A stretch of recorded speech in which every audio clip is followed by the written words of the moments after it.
फराह खान की फिल्म ओम शांति ओम की दो बातें सबसे अच्छी थी। एक तो इस फिल्म से दीपिका पादुकोण इंडस्ट्री को मिली, और दूसरी ये चीज़ कि फिल्म का गाना था ओम शांति ओम वाला, उसके अंदर पूरी इंडस्ट्री एक छत के नीचे आई, जो कि बहुत ही मुश्किल काम है। लेकिन इस गाने की सच्चाई जब मैं आपको बताऊंगी तो आप खुद हैरान हो जाएंगे कि कैसे इस गाने में इन स्टार्स को एक छत के नीचे इकट्ठा करने में फराह खान के पसीने छूट गए, और कई ऐसे भी स्टार्स थे जिन्होंने हाँ कहकर इस गाने में हिस्सा ही नहीं लिया। फराह खान के साथ बड़ा धोखा हुआ था। फराह खान ओम शांति ओम वाले गाने को ग्रैंड बनाना चाहती थी। 40 सितारों की लिस्ट बनाई थी।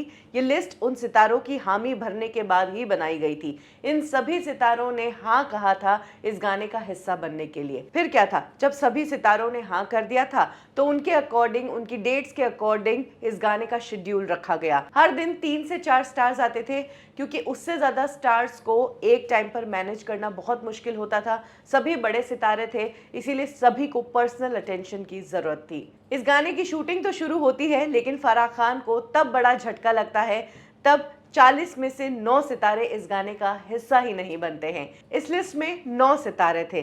कौन थे ये 9 सितारे, चलिए जानते हैं। पहला नाम है रवीना टंडन का। रवीना टंडन को भी इस सॉन्ग का हिस्सा बनने के लिए ऑफर दिया गया था, लेकिन उस वक्त रवीना टंडन प्रेगनेंसी में थी और प्रेगनेंसी इश्यूज से गुजर रही थी, इसीलिए वो इस गाने में शामिल नहीं हो पाई। इस लिस्ट में दूसरा नाम है अमिताभ बच्चन का। फराह खान ने पर्सनली अमिताभ को भी इनवाइट किया था इस गाने का हिस्सा बनने के लिए। अमिताभ के साथ साथ ऐश्वर्या और अभिषेक के लिए भी ऑफर भेजा गया था कि वो भी इस गाने का हिस्सा बने, लेकिन बच्चन फैमिली के ये तीनों ही मेंबर्स इस गाने का हिस्सा नहीं बने, क्योंकि उस वक्त ऐश्वर्या और अभिषेक की शादी होनी थी, तो पूरा बच्चन परिवार इस शादी की तैयारियों में बिजी था। यही कारण है कि ये 3 स्टार्स भी इस गाने का हिस्सा नहीं बन पाए। तो इस तरह से ये 4 सितारे इस गाने का हिस्सा नहीं बन पाए। 5वें स्टार थे देवानंद। फराह खान की बहुत इच्छा थी कि देवानंद को इस गाने में शामिल किया जाए, लेकिन जब वो देवानंद साहब के पास इस गाने का ऑफर लेकर पहुंची तो उन्होंने ये कहकर ऑफर ठुकरा दिया कि वो सिर्फ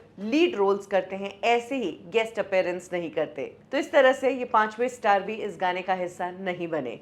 6ठे स्टार थे फरदीन खान। जी हाँ, फराह खान फरदीन खान को भी इस गाने का हिस्सा बनाना चाहती थी। फरदीन भी इस गाने का हिस्सा बनने के लिए क्यूरियस थे, क्योंकि उनके करियर को जंप मिलता। फरदीन दुबई में थे और इस गाने के लिए स्पेशली वो मुंबई आ रहे थे, लेकिन दुबई से लौटते वक्त ही फरदीन खान को अरेस्ट कर लिया गया। यही कारण है कि फरदीन खान भी इस गाने का हिस्सा बनते बनते रह गए। इस लिस्ट में नेक्स्ट नाम आता है लेजेंडरी दिलीप कुमार साहब का।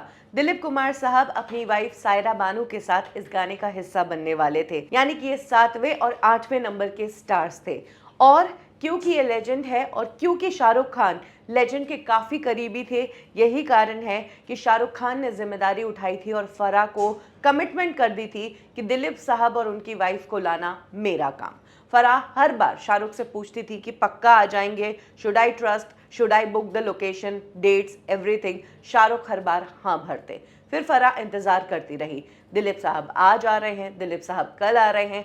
शाहरुख हर बार कहते कल पक्का, कल पक्का, कल पक्का, लेकिन दिलीप साहब और सायरा बानू आए ही नहीं। इस तरह से वो भी इस गाने का हिस्सा बनते बनते रह गए। और इस लिस्ट में आखिरी नाम है मिस्टर परफेक्शनिस्ट आमिर खान का।